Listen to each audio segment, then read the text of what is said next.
I'm Jill Calderon, and I advise for Latin America.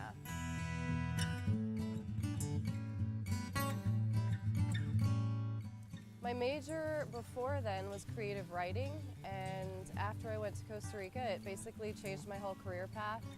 I changed from creative writing and I went back to school to do Latin American studies and got back into international education when I came back to the US, so that totally changed the course of my studies and my life.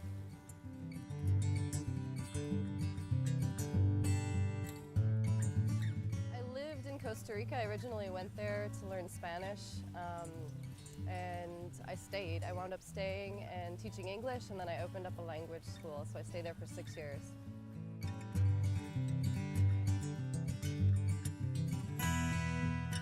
The same thing that my students are afraid of.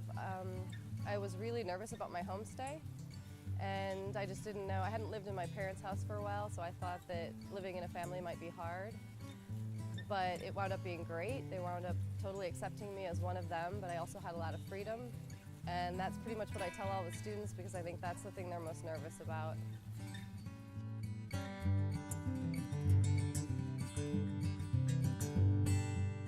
I've eaten crickets on a number of occasions. That was definitely the most daring.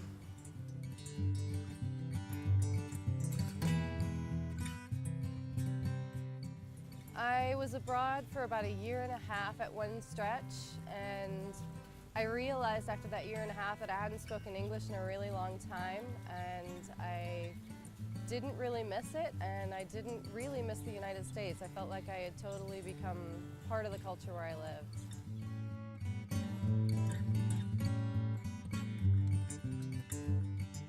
Definitely Cuba. Going to Cuba was like going back in time.